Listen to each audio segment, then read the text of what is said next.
Today, what we're going to do, this is part of our monthly programming event. If you've been a fan of the Preservation Foundation for a while now, you've probably been to the Home and History Tours. That's our once a year big shindig that we throw in May.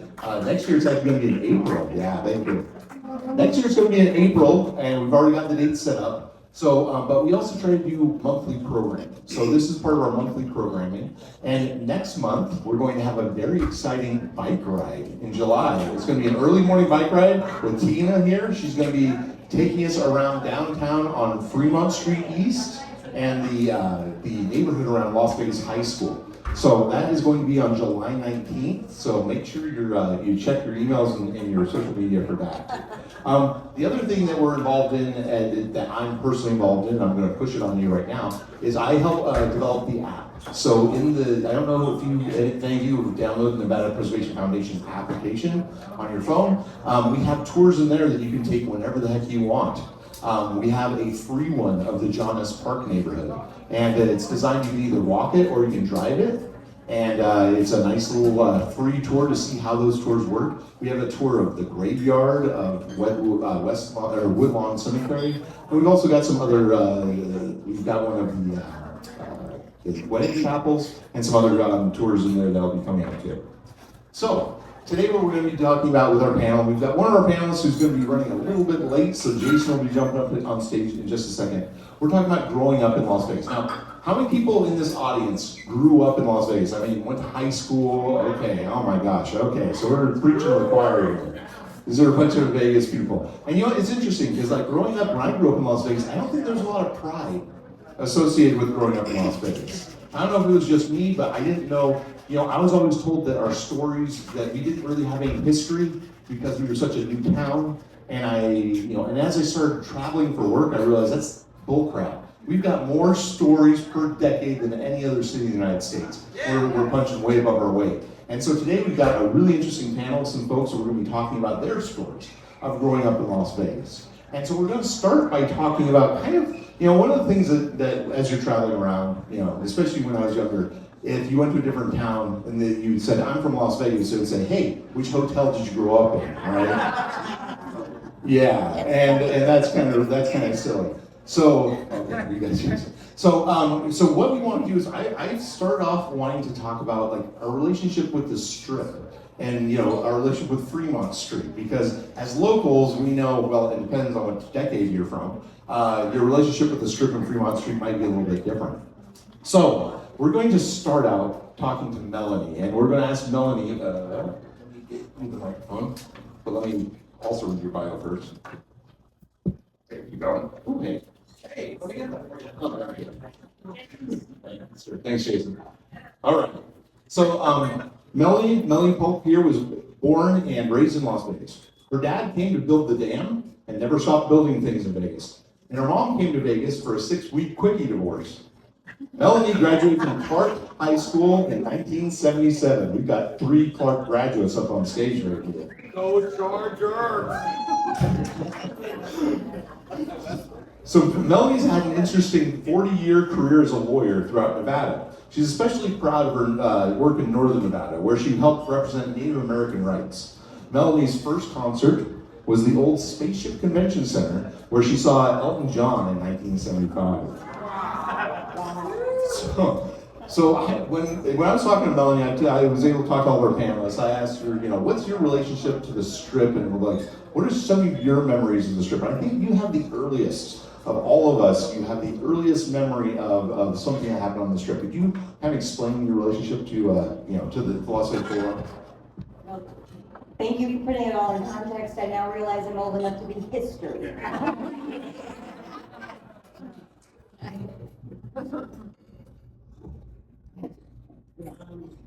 Anyway, those of you who are around long enough know that the town wasn't all that big back in the 60s, and it didn't take a lot to know somebody who was a bigwig on the Strip.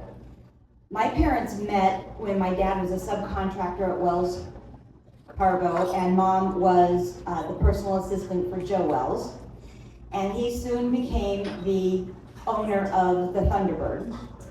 And we would go there from time to time. And on my 4th birthday, I was told we were going to go see Flower Drum Song.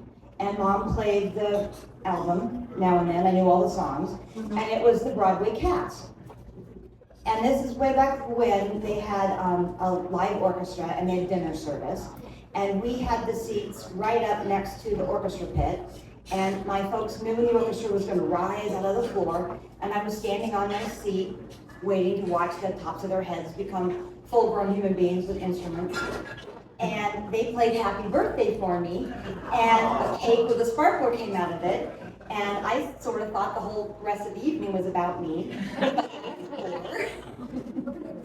And as it turned out, the whole next year I was 5 and I went to kindergarten.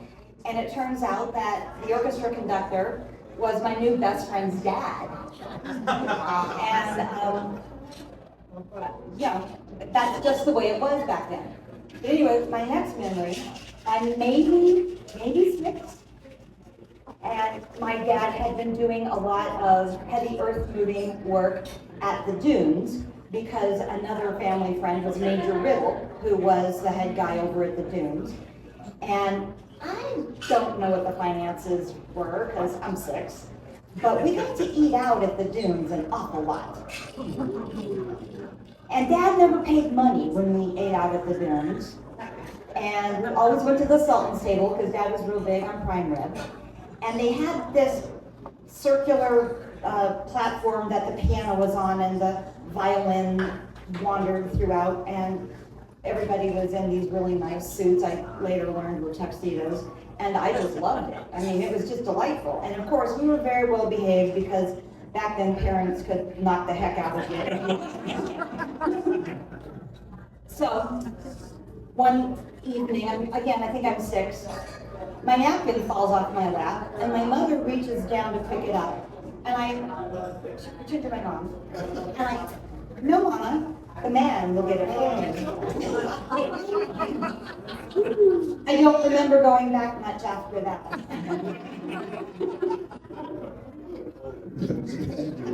Yeah, in Las Vegas, we're used to getting really good service. Who else has traveled out of town and just been appalled at the level of service? Yeah. So Melody had the taste from very young. Next, we're going to talk to Jason. So Jason Soto, thank you for coming. Jason was born and raised in Las Vegas. So his mom's side of the family came here in 1941 as part of the LDS migration. And his dad's family came by Puerto Rico to New York to Vegas. He graduated from Clark in 1989. And Jason's career has spanned entertainment, technology, and economic development in Vegas. He's the founder and CEO of Vision Vegas, which is Nevada's first virtual production studio, which has served as a creative hub for Hollywood films starring Nick Cage and Mark Wahlberg, a local voice. Jason's first concert was at the Convention Center Rotunda in 1985. He saw the Thompson Twins, Bow Wow Wow, and Tears for Fears. Woo! 80s baby all day long. All right, Jason. So we're talking about our relationship to the Strip. Yeah. And talking to you, it sounds like because of your mother's job and who she met and things like that, you spent a lot of time growing up on the Strip, almost as your daycare. Can you tell us a little bit about that? I did. First and foremost, I was running late because I'm a native, and we think we can get anywhere in 15 minutes. Right? From Summerlin in the 215, absolutely. The Strip was my daycare. My mother did 23 years at Caesar's Palace. And you guys remember when Caesar's had the Omnimax and the F1 track, and Evel Knievel was jumping over the fountains and the whole 9 yards? Well, either after school or on the weekends sometimes, my mother was in cocktails, started off in cocktails and then left as the assistant food and beverage director.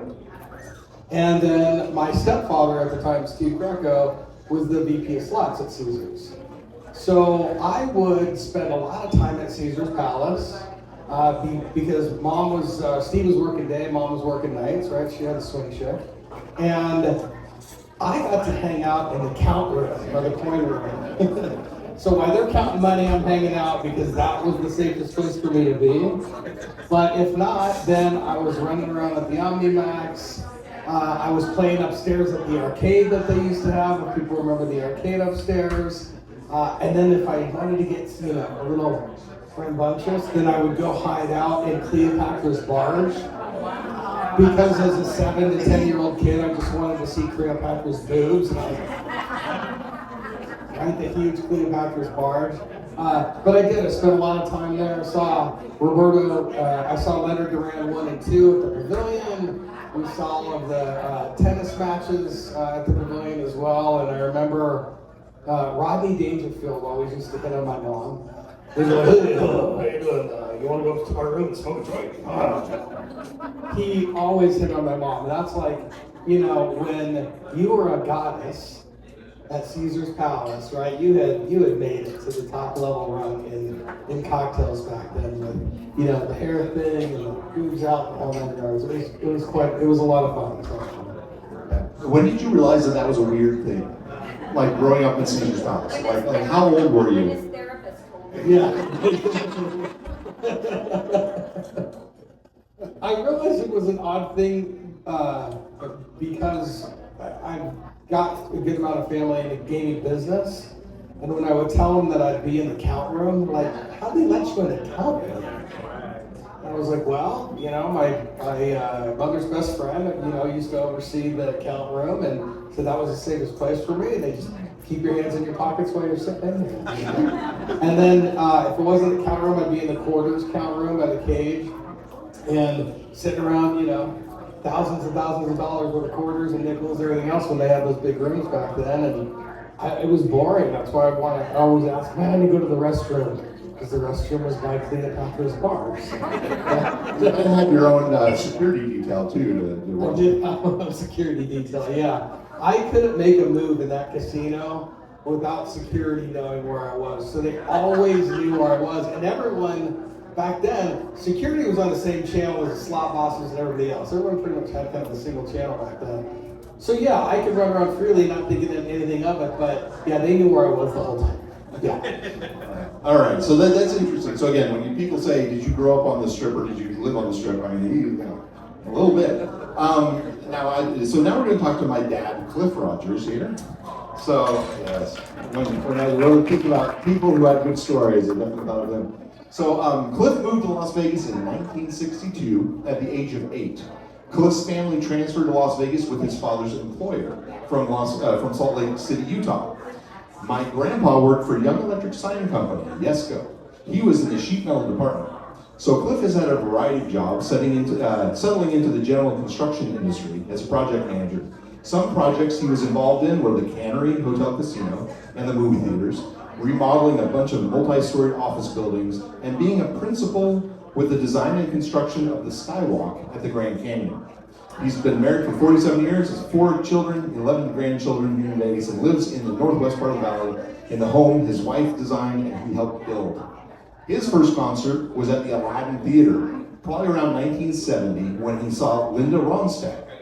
He was not impressed with the opening act, as they were a little too country for him. They were called the Eagles.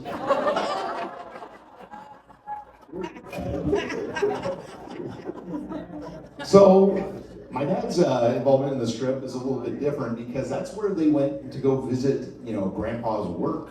So, your dad made signs from Yesco from 1949 up till 1975. So, what memories do you have of your dad's work, especially on the Strip and especially everywhere you meet? It's actually triggered a couple of memories I hadn't even thought about for a while because we'd come home, and on Fridays, usually Saturdays, we'd go drive around, not every Saturday or every week, but we would jump in the vehicle and go drive and look at these signs that he had made. Sometimes we'd go to different neighborhoods because I remember going to the Winterwood neighborhood because he made all these letters out, but he could not figure out what it spelled because all he did, like 5 W's, 2 O's, the type thing, he would put them on, and he could not figure that out. But when we drove around to the Strip, we always went all the way down to the Welcome to Las Vegas sign. So far away. It was so far at the end of town. It's like, why do we have to always go there? But as I look back and being involved in when we create something and build something, you want to go see it when it's up and running, and that's what we did. What is really cool about that now is it's with the Neon Museum, a lot of my dad's signs are physically there now. I was in the electrical wholesale business. One of the accounts I had was United Electric Company. And so I would go down there weekly to do my stuff, my thing, and I always see my dad working. So I can remember him vividly working on the Stardust stars. And all that stuff was big when you were working on this thing. His last sign, I don't want to say last, but the big side of the stuff still is the Circus Clown. Okay, and that was him. And I remember going in there, and he had this huge thing on this table. It just looked like a bunch of metal, nothing, and you couldn't tell what it was because it was built like 6 different sections. But I just remember how big it was, and he would have to, step away from it to look to get things back in perspective, which actually benefited me later in my life.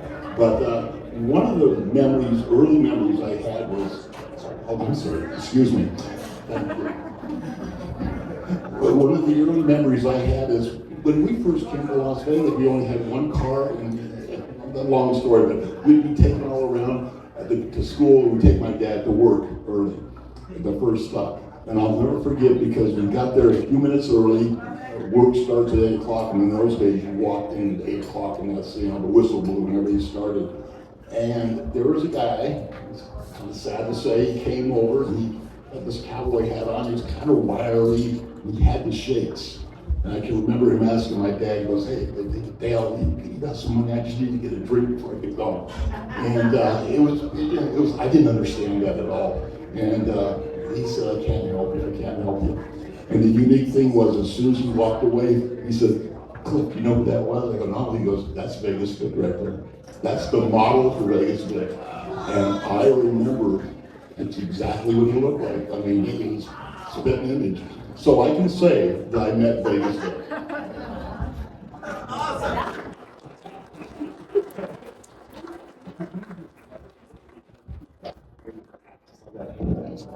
Okay, thanks. We are in Feedback Central. We need to figure out where we can go. Oh, okay. I think we need the volume back down. Yeah, we need to just hold it closer. Okay, so now let's talk to another Vegas Vic. We're going to talk to Vic Sadeb here.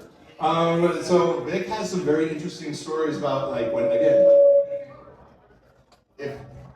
to see if I can change positions on the stage. It's a little bit better. Okay, so nope. Come this way. You're too close to the speaker. Okay, there we go. Sorry. So Vic came to Las Vegas when he was 3 years old from LA. Vic's family emigrated to the US from India and runs quite a few businesses in town, including motels along East Fremont Street and Boulder Highway. Vic graduated in 2004 from Desert Pines High School. Vic went to UNLV after Desert Pines and received a bachelor's in civil engineering and a master's in construction engineering management. After UNLV, Vic was joined the contractor building the Third Straw at Lake Mead, then traveled across the US for other large projects.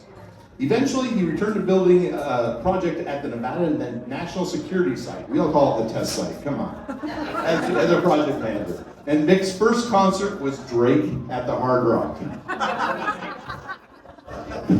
So Drake, You guys get a kick out of that one. So Drake, when people say, "Hey, did you grow up in a hotel? Which hotel did you grow up in Las Vegas?" What's your answer? Which one? Yeah, that's the question. You lived in quite a few, right? 3. We owned 3 at. So at one point we had 6 on Fremont. So we had the Gables, the Valley, the Lady Luck, not the big one, the cheap one. Yeah, by the Peter right in front, both of them. We also owned at one point the Golden City, which is where the Walgreens is now, on Sahara and Boulder Island. The Bobby Motel, and then my uncles would own the ones across the street, like the Lucky Cuss and all those. and then a couple in North Las Vegas. So. But in high school, you spent your time in this one, right? At the Gables? I lived up there. You see that attic? That was my room. So it was attic, 4 feet from center line, and 2 feet in each direction before my head would hit the wall. So that is where I spent all of high school, most of middle school, most of college. Because the 109 goes down Maryland Parkway to UNLV.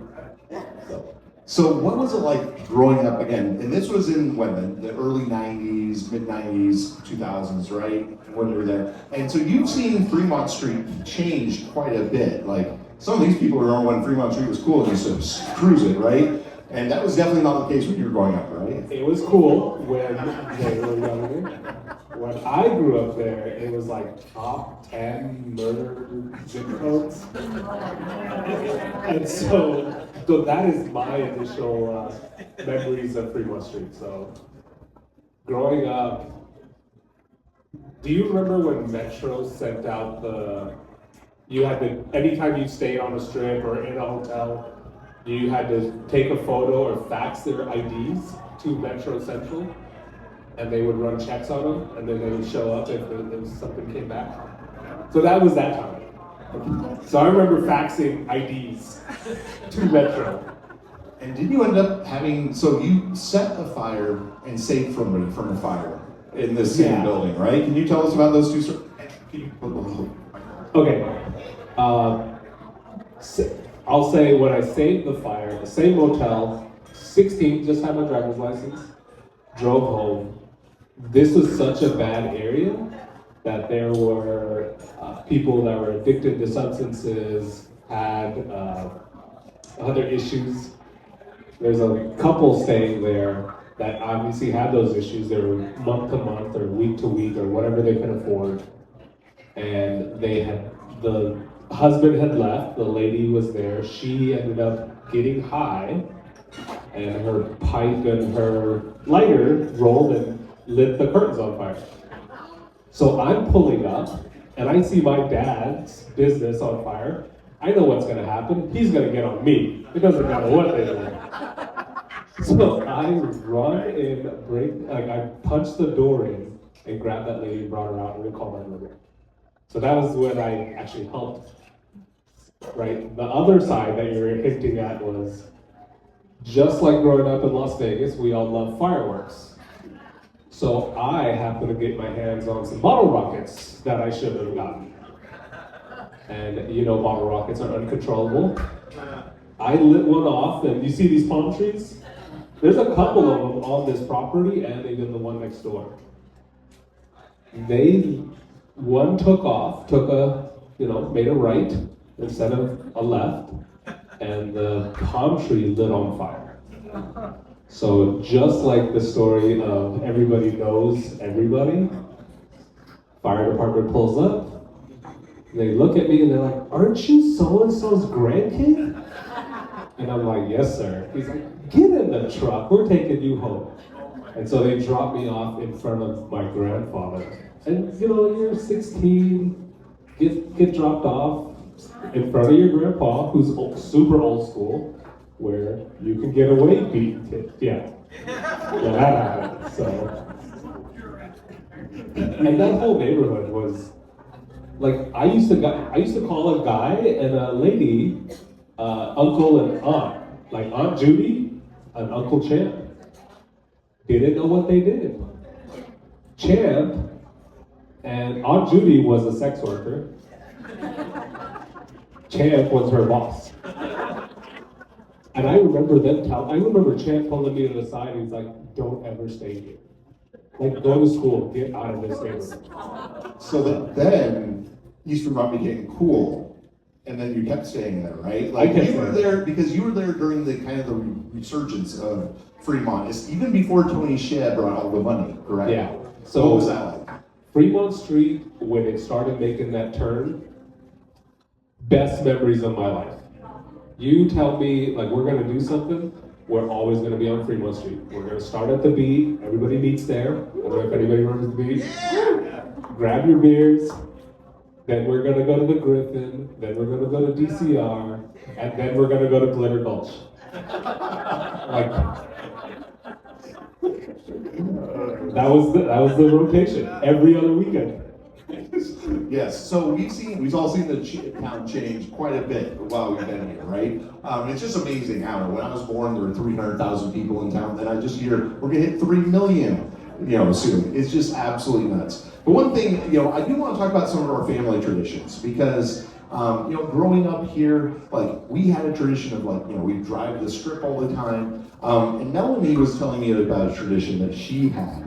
That were in the newspaper, they used to publish these times and dates that were very important, and everybody wanted to enjoy that. So Melanie, can you tell us about that? I'm going to clarify, I'm not old enough to have witnessed above ground testing. However, the underground testing, the dates and times when those were going to happen were put in the paper. And my parents would get us up early, and we got to have breakfast in the formal dining room. Now this is a big deal because sometimes we weren't even invited to dinner in the formal dining room. But we got to have breakfast very early in the formal dining room because it had the chandelier. And then my parents would look at their watches and they'd count down, like this was a nap, like this was a guy going to the moon or something. And they'd count down, like their watches synced in with the test site. I don't know what their thinking was. And we would all sit there and the kids would try to be the first ones to feel it, and then we'd watch for the chandelier to sway. And that was a big deal every time an underground bomb went off. And that's what we did in Vegas early in the morning for fun when you're in elementary school. Don't you remember the civil defense horns going off at noon on Saturdays? Yes. Because when I was that, they would go off, and then like 2 minutes later is when the bombs would go off. Because they'd want to warn you to be not in a precarious position on a roof or something. And I can remember it at noon, and then a few minutes later you feel the earth undulating. Just that was early on in the early 60s. I do not remember that. Well, we got, I think, 8 years on it, so. Okay, does anyone keep account how many times he gets called his father old? It's approved. Now, thanks, Melanie. So I'm going to ask you a question now. So for your family to enjoying outdoor activities around Las Vegas was a big part of growing up, right? And you had some interesting experiences at Red Rock and Lake Mead specifically. So tell us about what you remember about Red Rock, because I remember when I was in high school, that's where I used to ditch. I used to take girls up to Red Rock, to the Icebox Canyon, when I heard they hadn't done that hike, because I love that hike. It's great. And back then, you could go and you wouldn't see a single person. I would never have to worry about a truancy officer up there. But I can't imagine back in the 60s, or the 70s, what was Red Rock like back then? It was unique. First of all, it was a dirt road going up there. And as you're going west on Charleston, where the sign is, it says Red Rock, where everybody pulls over and gets their picture taken, they had to cut that road down because it was such a hill to get up. In the station, we'd have to get a run at it, bump, bump, bump, bump, and get up there. And that's just the way it was. So, but then you'd continue going up, and the loop was not there at all. And my mom was a wonderful person. As I look back, she's gone now, and another story. But she would take us, usually on a Thursdays, these are in the summer times, me and a couple of my friends, and we'd pack up stuff. And when I think about it, we'd just pack up stuff. Like the food was in a knapsack, a loaf of bread, peanut butter and jam, nuts, just stuff that we had around the house. Canteens, we'd always have the one Army surplus canteen that everybody had. And believe it or not, we used to carry extra water in glass bell jars because that's what we had. But she would take us to the station wagon, drive us up there, and there was a road going into Willow Springs. It was very rough. And at a certain point, she'd stop. We would get out of the vehicle on a Thursday afternoon, Thursday at noon type thing, unload sleeping bags, this type of stuff. I'll never forget too, because she handed me the family 22 and said, here, take this just in case you need it, because we were going to spend the night there for Thursday night, Friday night, and then she said, be back here Saturday at noon, or you have to walk home. And we would just be dropped off at Red Rock. We would never see another person at all. And we lived, we call it Big Rock, which is Icebox Canyon. We would camp in the very front of that. There's a great big rock there, Indian things, but it's really kind of neat. But good grief, I'm so glad. We would have been arrested and thrown in jail if they saw the things we did up there. Or even taken out in the street and shot. Because our goal was to hike up and roll rocks. And it was fun. It was awesome. So, unique things. But I spent a lot of time in Red Rock. A lot of time. I've seen Icebox Canyon, the wash coming out there. I'm not exaggerating, 20 feet of water coming down through with the floods and the snow melt. Had friends fall off a cliff and get hurt pretty bad. Just spent a lot of time in Red Rock. It was a good experience for us, and I like to take my kids up there, and we got to go up there. You've been in Red Rock, or the canyon when we saw, how many waterfalls? 20-something waterfalls when the rains come through. But Red Rock's been important. And then we used to ditch school a lot. Let me think how to say this. It's true. I will never forget in my senior year, my counselor calling me, and I thought, what's going on? I don't get in trouble at school because I'm never here. And she looked at me and she said, Cliff, if you miss one more class, you will not have enough time to graduate. You don't have enough time in school. And my immediate reaction was, because this is in April, I thought, God, it's just starting to get warm enough to go to Lake Mead.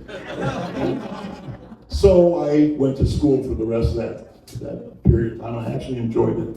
But one of my experiences at Lake Mead, right in this spot right here, as a matter of fact, this is in April, and it's kind of a weird, morbid thing that happened, but we ditched school and went down there, and it was cold and whatnot, and to make a long story short, some guys pulled up and went swimming out to the first buoys. And if you know what that's like, I think it's 50 yards off the shore, it might be more. And it was windy and choppy and cold. And then they started swimming back, and me and my friends who had had Boy Scout training and stuff like that, we knew that this guy was in trouble. And to make a long story short, we had to go in and make a rescue. We got one guy in, and I somehow or another got elected to find the guy who didn't make it. And I had to put him over my lap and come and hear what happened as the wind started blowing out.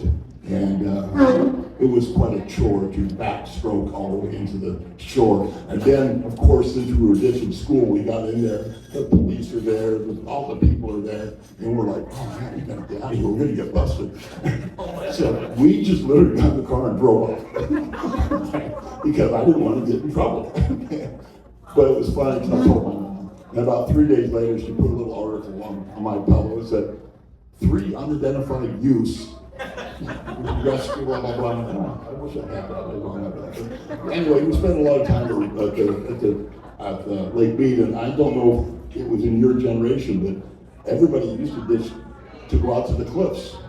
Do you know about the cliffs? Yeah, well, we did that every other day. But the cliffs were such a magnet for everybody to be there.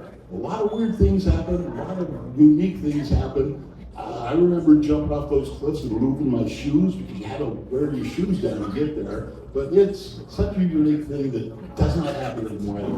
Oh, no, because the water's too low. And your knees would be bad. So speaking family, Jason, your mother married into an interesting family. It was a connected family, right? So how old were you when you kind of realized that your Greco side of the family was involved in the colorful Italian side of Las Vegas? For the record, we needed to rephrase this question because I still value the safety of my family. But, yeah, right? Go ahead and turn the camera off. Now. Well, my mother did. She remarried. I was a classic 80s dysfunctional kid. Dad moved to Colorado to grow weed and open restaurants. And Mom became a cocktail waitress and ended up marrying a gentleman by the name of Steve Greco, whose wonderful father was Ralph Greco. And he ran the room at the Riviera. He also ran the room at the Stardust, or his crew ran the room at the Stardust, and then ultimately the DI and the DI. I migrated into a very, very Italian family. You know, Sunday dinners, 9 courses on the table, chicken cutlets, ravioli, pasta, and the whole 9 yards. And all the women were in the kitchen, all the men were drinking. It was a very, very traditional thing. And I remember the first time I was at dinner, I kept, first time I was ever at dinner, I remember, everyone goes and sits down, and I'm the first one that grabs for the food. I almost lost my hand that day, because no one touches the food till the old man eats first, and then everyone else eats, right? But back to your question, all the men after dinner would go sit on the porch, and quite often, my grandfather would get visitors. And for whatever reason, I thought, man, this guy's the luckiest guy in the world because he's always getting birthday cards. People always hand him envelopes, and it's like, man, he gets all these cards, and then he hands them right to grandma. But over the years, we too had the opportunity to pretty much go anywhere in the town, eat, be treated with absolute royalty. I look back on it now and realize a lot of people were scared of that part of my family. But it was quite the experience to see the envelope getting handed over. And when Ralph passed away, there was 850 people at his funeral at Palm Mortuary over on Main, and it was across the street from Gaspard Field. Yeah, so it was really enlightening to grow up in that. That is definitely a very Vegas experience growing up, isn't it? Yeah. So Vic, let's talk to you about one of your family members. One of the things you told me was for celebratory dinners, you would go to a very, very special restaurant, and also this place. It also became the place where you got your first job and things like that, right? Circus. $3.99. The buffets. My love for fried chicken, prime rib, mashed potatoes and gravy, and ham. Bone off or ham off the bone. Patience. Loved it. I am also 6'3" because of it. And how was it that you worked there eventually, right? I did. I worked in the arcade, not the fancy one that they built afterwards, but the one towards the strip, or towards Las Vegas Boulevard, the one on the second floor. I used to be one of those game attendants. I think I lasted less than a year, because I was also playing football at the time. So it's like, all right, after work, OSHA, like on the old OSHA, where all the Chinese tourists would do karaoke at 3 o'clock in the morning. That. Nice. And a lot of us have had weird jobs growing up. In fact, Melanie, you had an interesting job to help you through college. And can you explain how that worked and why you had to keep it a secret from your mom? Well, if anyone knew my mom, you'd keep it secret from her too. When nobody will sit down to an empty gaming table. So sometimes the house pays a shill to sit at the table to bet with the dealer, and I was a shill at the baccarat table at the Tropicana. My godmother's husband happened to be the floor manager there, and I needed jobs, all the jobs to get through school. And so Friday and Saturday night, swing shift, I was a shill in the baccarat room. I got $25 a shift and a percentage of the dealer's his tips. And when the boss is your godmother's husband, this is way back in the day when cocktail waitresses couldn't scream and yell about patrons putting hands on them and things like that, but nobody touched me and I got all sorts of money, and my mom just thought I was at the movies with friends. You must have seen a lot of movies. At Red Rock. Yeah, the first multiplex ever in the whole world as far as we know. Now, what did you learn? Like, had you ever like experienced the casino world before? Was it like an interesting new world for you to learn, like the operations, or what was it like at 21 years old, right? I Like, never pulled a slot machine handle. I didn't know how to play poker. I knew the game of 21 had something to do with adding up to 21. So that must have been a very eye-opening experience for you. That's I still don't know how to play baccarat because you just bet with a dealer and he kept telling me what to do. you know, the people who live here know that the only way to win is not play, right? Yes. And to this day, I have not. Yes. All right, and Jason, I would like to talk to you. So, you know, what was your first job where you got exposed to a lot of the power players in Las Vegas? Well, here's something really cool that popped in my head as soon as you told me that this event was in this building. Because if some of you remember, back in the 70s, this exact location was Jackie's Deli. And my mom's first waitressing job before she got juiced in at the Circus and ultimately ended up at Caesars was at Jackie's Deli. But Jackie then ended up opening, so my first job as a busboy was at Jackie's Deli at Fashion Show. When Jackie's Deli used to be a fashion show. And that's where a lot of the celebrities used to go. I kind of liken it now to Bagel Mania, right? Seagulls. A lot of celebrities, a lot of entertainers. Back then, a lot of made men also went and did a great job there. And I got juiced into the Mirage and opened the Mirage when I was 17. I worked at Kokomo's in the atrium at Kokomo's. And one of the great things that I got to do growing up was serve Bobby Baldwin and Steve Wynn, because they had their own little table at Kokomo's. But that was like, when you went there, it was amazing, because that was really my first experience working in a casino, even though I grew up in casino. But I remember going to work the first day and they're like, oh, go get your clothes. I'm like, you guys give me free clothes? I'm gonna use mine? What? So yeah, I absolutely loved opening the Mirage. It was a really cool thing. How did it make you feel when you saw the Mirage closing as somebody who opened it? Seriously, a tear to my eye. I actually took my youngest daughter, I have 4 beautiful children, and I took my youngest daughter, we had a full Mirage day.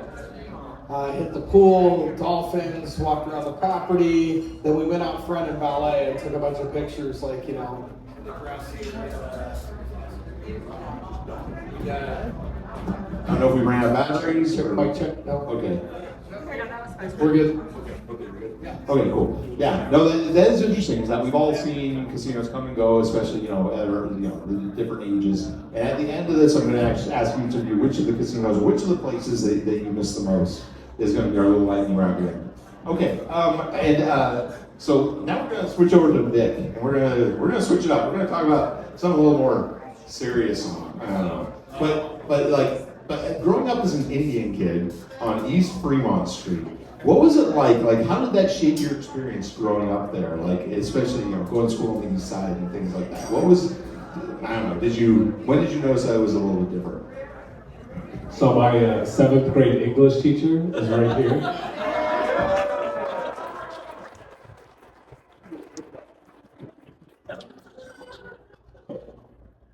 I think, so growing up in Vegas, being not Hispanic and not Mormon is a big deal.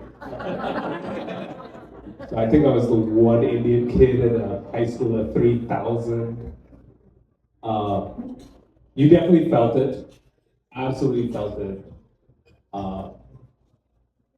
When people don't, I think this is in societal norms, is like when you don't know what's in front of you, your guard tends to be up. And you tend to feel that more. But as you grow up and as you matriculate through a neighborhood, once the kids knew who we were, we would always hang out or ride bikes or go catch frogs in the ditch. Like that was my childhood. And then you go to high school with the same kids, it becomes normal, right? So it's just letting your guards down, and that took time. So I know you wanted me to touch on a story, how I got my first car. So if you guys know where Gables Motel is, it's on 13th and Fremont. The bus from Desert Pines High School would go on Bonanza, and you would get off at Maryland Parkway, and I would walk that mile to the motel. I was 15 and maybe 2 months to my 16th birthday when September 11th happened. I was taking the bus. So I would get off the bus, walk home. During those 2 weeks after September 11th happened, I got followed home by 3 guys for 2 weeks in a row, something like that. I finally broke down and told my football coach, I was like, hey, this is happening, can you like pick me up and drop me off? And he finally told my dad, and that is how I got my first car. So that's kind of, there's always those weird situations. Growing up in Vegas I love it. I came back, right?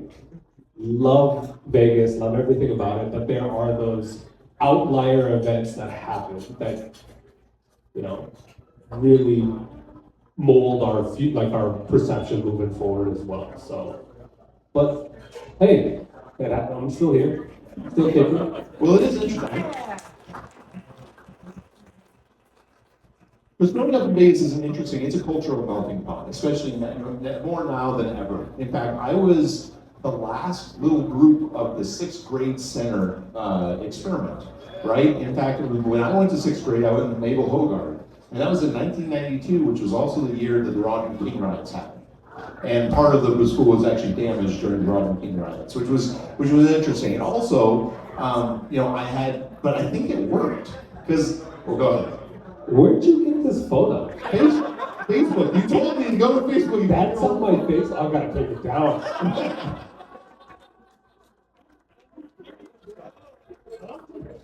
No, that's my cousin. That's my Letterman jacket. I thought it was a good picture. Sandy. Yeah. And I gotta really take that down. Holy shit. so, you told me to do it. You gave me permission. Come up with something worse.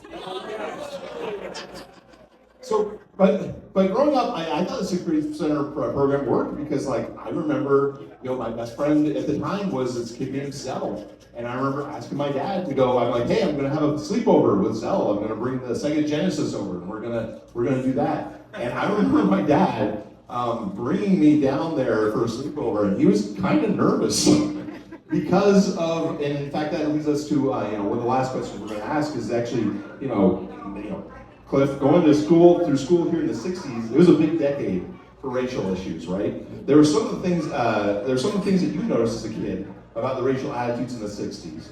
And can you explain what that was like? You bet. I went to Garside Junior High School, and by the way, this is when Garside, there was nothing to the west of Garside. I mean, it was to the mountains. Just hard to understand that. But let me see, I think that was 1966.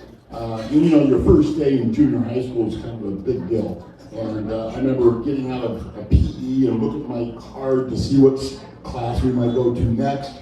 And start wandering in this kind of on the outside, very far southwestern door, but I didn't know where it was. I was wandering, and certainly I had this another person wandering with me, and then we realized we were going to the same place. So for that small moment, we were buddies, because we were walking without knowing where we were going together to get into this classroom.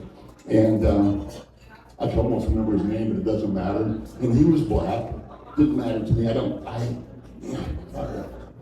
I never really recognized race until later in my life, I think, when other people pointed it out. But we sat down, went into this classroom, I think it was history, and it was an elderly lady, as I look back, she was probably in her 60s, but when you're 12 years old, or whatever that is, she had a long dress on, she had hair up in a bun, it was like a typical school teacher, And he and I sat in the middle of the classroom, we were talking and kind of excited that we were on time and everything. And within a few moments, the room got rearranged, all the black kids were on the back corner, back rows. And I remember thinking, wait a minute, I wanted to sit next to him, and I remember feeling, this isn't right, why? And of course, don't ask that question. I didn't ask that question out loud. It would have been interesting to be able to go back. But the sad thing is too, she was old school, and she had difference of opinions, because I can vividly remember during tests, she would walk up and down the aisles and she would whack certain kids on the back of the wrist with a ruler. It was always the kids on the back row that got hit. And I can remember to this day how that feeling of wrong, just reverberated. And I sure wish I could go back and do something about that, but I can't. But that was a reality. That's when I recognized, wow, this is a hard thing. This is the not right thing. And I can remember feeling that. And that was in junior high school. Well, and then you had an interesting first day of high school. First day at Clark High School, I'm walking in, and very first thing that happened, I walk into the south entrance where the gymnasium. Oh, look, there it is. Where the gymnasium and whatnot. And I'll tell you what, there were groups of people. In my first vivid memory of high school is seeing a chair fly from one group of people to the others, and that's when riots started. And it was scary. It was just absolutely terrifying. It was hard to believe what was happening in those days at that time, and how many people really got hurt bad. Some people lost their baseball career because he got beat up so bad. Uniquely, I have stayed friends throughout my life with a couple of these people. I really won't mention names just because I don't have permission, but my son and his son played basketball together, so we were in the gym together. He was a basketball player. And we went to a funeral of one of our classmates probably 4 years ago, and I sat next to Sam and was sitting there talking to him, and I go, Sam, what's the deal with the riots? What happened with these things? Well, and his response was so genuine and so quick. He goes, yeah, that was really weird. I go, what do you mean? He goes, at the bus stops, we had these older people agitating, telling us how wrong things were, how bad things were, and then they would get on the bus with us, and they kept up going with that, and they actually went into the school and got things going, and then when the fights and stuff happened, they disappeared.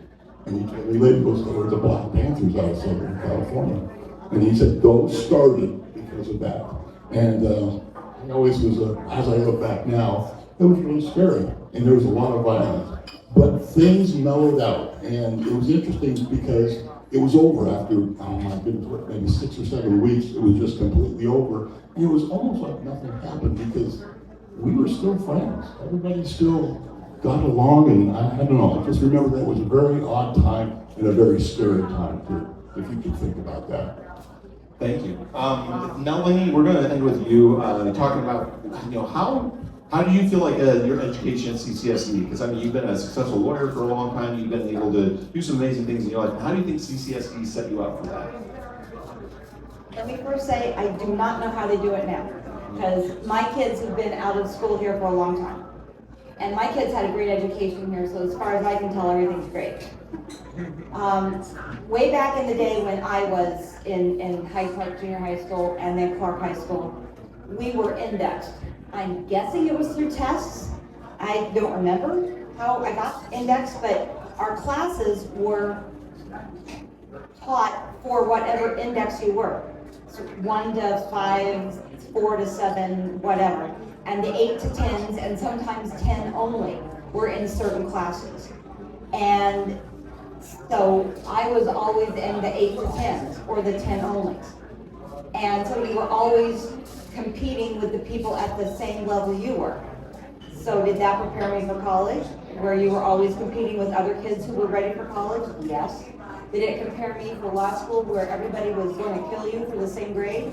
Yes. And is it the way they do it now? I do not know. Is it the way other high schools do it? I do not know. Was it great for me? Yes, it was.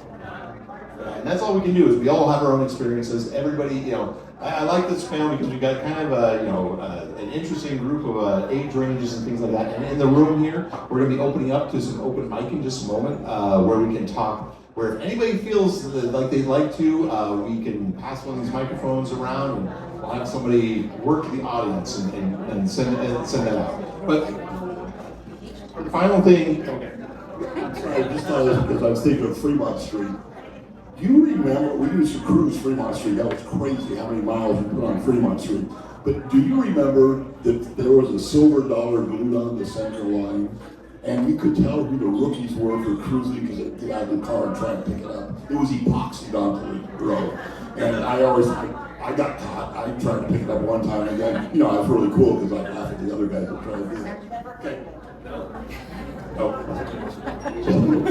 Okay, cool. So to end up, again, just a flash thing, what is the thing that you miss the most? What is the building that you wish was not, was repurposed or found another use for, that you wish could still be around? Is that too hard? No? Okay, go ahead, Allie. The landmark. It was so unique, and my dad told me that's where they filmed the Jetsons.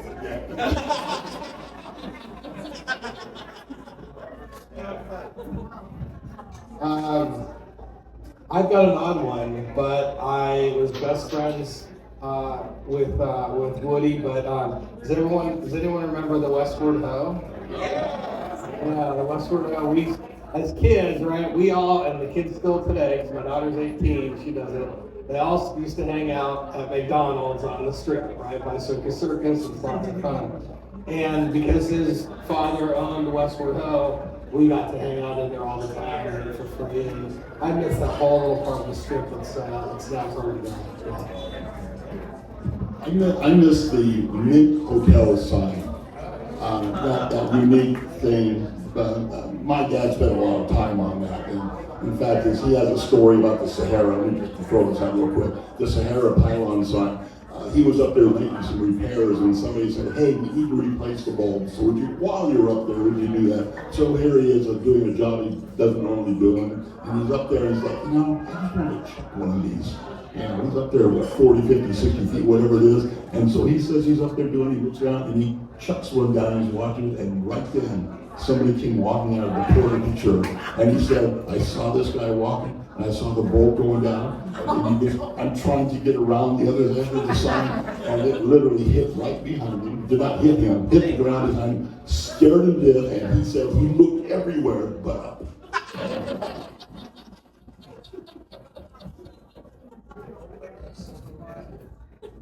So, I think my answer would change with every drink that I would have. So, right now, I wish we had the beat. I really miss the beat. The Carl's Jr. on Sahara and Boulder Highway. My love for cheeseburgers started there. Because we owned the Golden City, so that was mid-80s on. And the first time I had a double Western cheeseburger from Carl's Jr., I mean, that's first love right there. So. But you keep going. I'll find different stories all the time. So. Okay, well, thank you everybody for listening. I hope that was entertaining. Let's give a hand for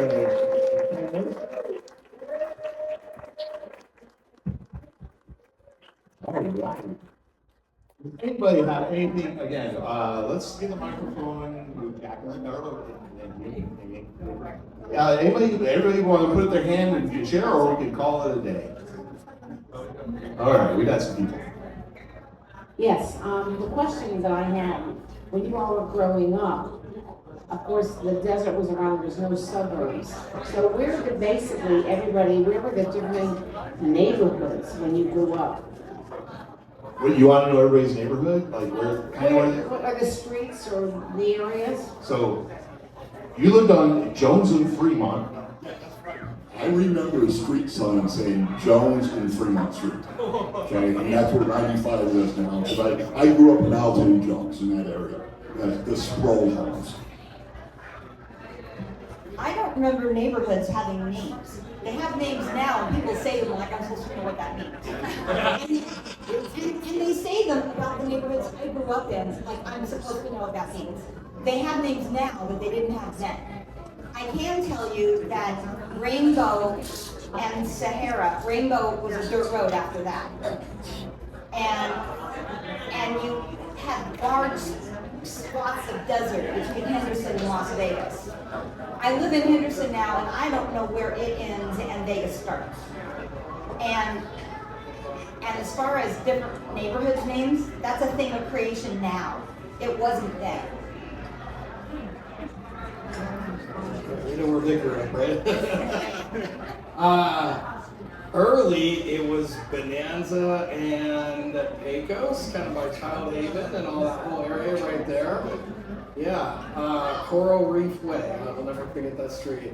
But then we moved on up, and I went to Rose Lauren, which is down the street from Garside, so that was Torrey Pines in Charleston, and then ultimately ended up moving into what is now called Spring Valley, so Rainbow and Flamingo. But I remember going way out in the desert to party, which was like Rainbow and Wyndham. Well, I want to share a story too, because we grew up, I mean, we moved out in the middle of the desert. It was Durango and Craig Road back in what, 88, 87? So like Durango didn't exist yet. And so we hooked up a chain link fence to the back of a Bronco and dragged it through the desert a bunch of times. And that's how Durango was born. So now it's a little bit bigger. Anybody else? Quick question, I'm not from here, but a couple of people mentioned something about a 6th grade program. I'm just not familiar with it. Okay, What so the that is. 6th grade center happened because Las Vegas used to be the most segregated city in the United States, right? You only let black people live in the west side. And they said we need to integrate. And they came up with a couple of ideas of how to integrate. One was they took all the schools in the west side and they turned them into something called a 6th grade center. They made all the black kids sit on a bus for like an hour each way to go out to the suburbs to go integrate into these white schools. And then all the white kids would come to the west side in their 6th grade year. And so it was a way of integrating, it was a forced integration method that lasted, I think, from 77 to 92 or something like that. So, and it was, and now Las Vegas is one of the most integrated cities in the United States. You're least likely to live in an all-white city, all-white street in Las Vegas rather than anywhere else. And Amy, did you have something to add Yeah, I to just that? wanted to add. If you watched, you can get it on YouTube now, but the city of Las Vegas every year does Las Vegas Indie. And so this year was Las Vegas in the 70s, and they have a whole piece on the 6th grade center. So you can go to YouTube, just type in Las Vegas in the 70s, and it will show you that. So just a little plug for the Centennial Commission, who funds us for our home and history. That's what they do, so that they create those documentaries. They're phenomenal if you've ever seen them, but the 70s one just dropped last month. So watch it on YouTube. All right, we got one right here. Hello. Yeah, a name that I hear a lot, I'm not from here, is Bob Stupak. And I'm just fascinated by this guy. So, any good random Bob Stupak stories, please?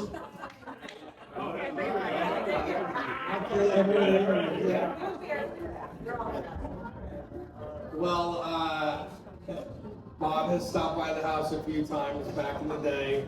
He was somebody who also loved to give envelopes out to get things done.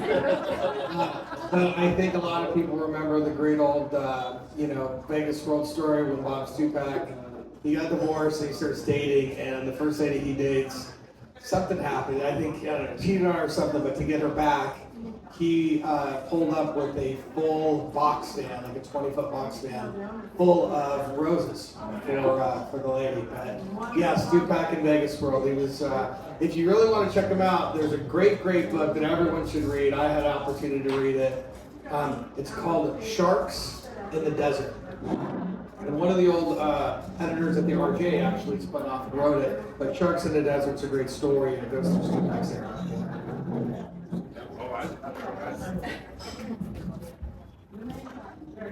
And a Bob Stupak story. So my name's Leo. I grew up here. My family moved to this country when I was a week old, and I grew up in downtown Las Vegas in Naked City. And so I grew up when Vegas World was the thing, And we were living in Naked City so my parents were sent as missionaries to start the first Spanish language Pentecostal churches in the city. And so my dad and my mom would start churches, and today you can trace back most of the little storefront evangelical churches back to our first church that was in Naked City, off of Fairfield, and actually I don't remember the other street. But right when Stupak started building the Stratosphere, when the tower started burning, they evacuated Naked City. And they sent all of our families, it was like in the middle of the morning, middle of the night, like midnight, 1 a.m. And my parents, they loaded us up and we got shipped over to the Fremont Medical Clinic over on Sahara and Joe W. Brown, and which isn't there anymore. And so that's where the monorail is now. And we were sent there and we just watched the tower burn. And the threat was like, oh no, it's gonna fall down, it's gonna topple over on Naked City, that's why we had to evacuate. The thing was, Bob Stupak, to build the Stratosphere, we had this beautiful park, Circle Park. So there's one on Maryland and Charleston, but Naked City had one of the first ones. So Circle Park, a really nice, there's a lot of gang activity, but I was a little kid and it was great. It's where we would go play, it was super great. Only patch of grass in downtown. Well, Bob Stupak paved over our little bit of paradise and he literally put up a parking lot. So bless him. But then, now fast forward, we're in the Fremont Medical Clinic parking lot, and then they forget to tell us when it was safe to go back. So dozens and dozens of it was nothing but Mexican and Cuban and Salvadoran immigrant families. This was one of the poorest places in town. We didn't qualify for housing assistance, so our rent was $120 a month and a loaf of bread. It was crazy. So we were literally there for the better part of a week because Metro and the city forgot to tell us, oh, it's safe for you to go back. So it was a fun adventure. I was a little kid. I don't even remember how old I was, just in the back of our van, having fun. All the little neighborhood kids. We had a great time for the better part of a week. Just chilling on Joe W. Brown, going in and out of the clinic, having a great time. Thanks, Bob Stupak.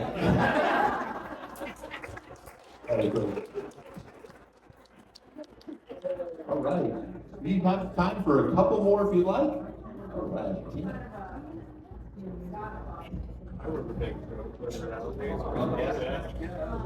So I love, I think there's a lot of great places to eat in Las Vegas, but as we all know, they come and they go. So I just want to know if there's any restaurants that are no longer around or fast food that you want. I know Carl's Jr. got shouted out, but if there's any other restaurants or food places you miss.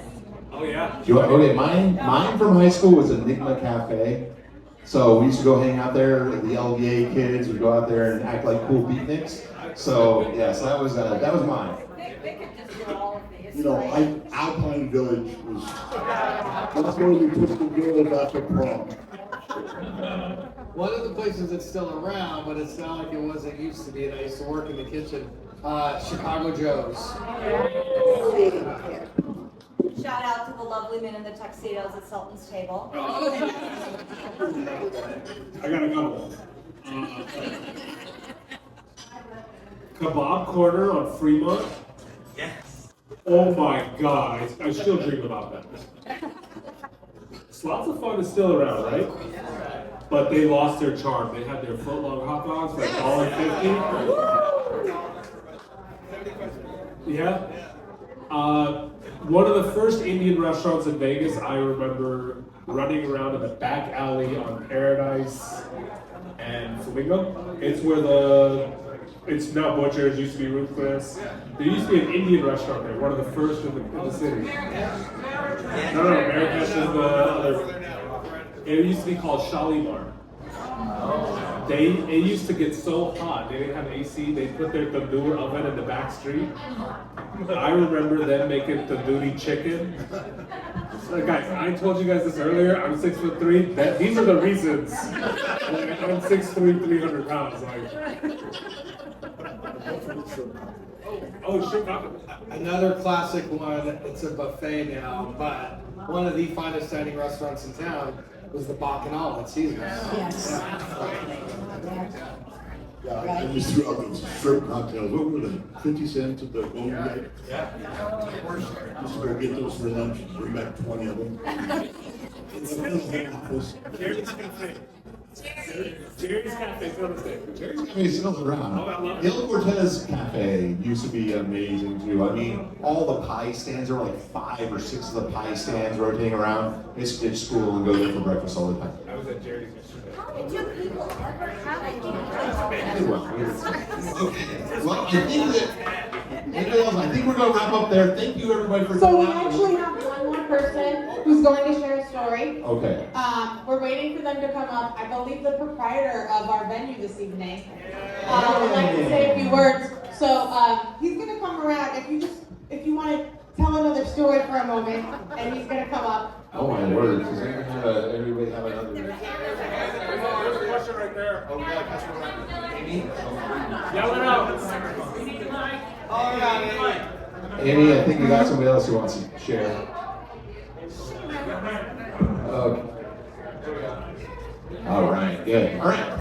Okay, a few things. I'm so excited that I meet somebody who is related to the person who made the Winterwood sign, because that's where I grew up, always going down Sahara and Nellis, and you'd see all the WINT. That's how I learned my alphabet. I would point those out as I was growing up.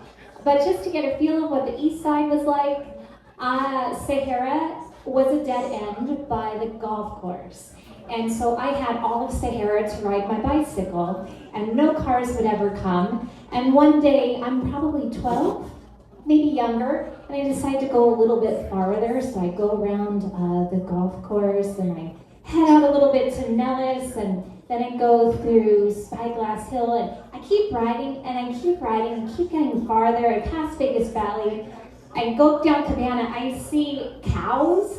I didn't know that there was this farm back there, and I thought it was amazing. And so I keep riding and riding. I found my way all the way to Samstown, and then I was like, oh my gosh, I'm a little bit too far. I really wanted to go to the Emporium. The Samstown had this place where you could buy things, and they had Cabbage Patch dolls and all that, but I could not go into the Emporium by myself, so I decided to ride my whole way back home, which I realized was miles, no helmet, all by myself. So that's the kind of childhood I had. And then we'd go to the wash the other way, and I'd watch crawdads and all of that stuff. So it just was really cool. Last shout out to favorite place, Wet and Wild.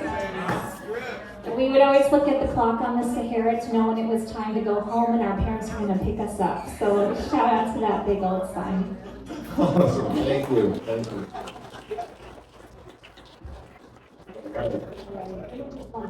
Oh, just 1 second here. He was here and then he walked away. So yes, growing up on the outskirts of town, so I grew up on the outskirts of town, and it was interesting interacting with the wildlife of Las Vegas, because we don't really think about the wildlife very much. But like, we had tortoises, and the problem is the tortoises loved to go get underneath our cars to get out of the sun. And so the problem is you don't realize this until after you backed up. So we would kind of paint their shells to make it more visible and things like that, which I don't know what it is. We would see them for years and years afterwards, so I mean, I don't think it really affected them, but it was kind of interesting living out there in the middle of the desert where we were able to do that. We also had kit foxes, and we would take these kit foxes with, if you ever see them, they're ridiculous. They're like 90% ear, and their ears are just enormous, and they would eat out of our hands. And then we also had a golden eagle try to pick up our cat once. But it fell, but it couldn't, it was a fat cat, so it couldn't eat it. So they picked up this cat, the cat fell, and the cat got better. So that kind of worked out. It had giant gash marks in its back, so from an old eagle. So it is interesting. Even living downtown where we live now, we've got like a road runner that runs around and stuff like that.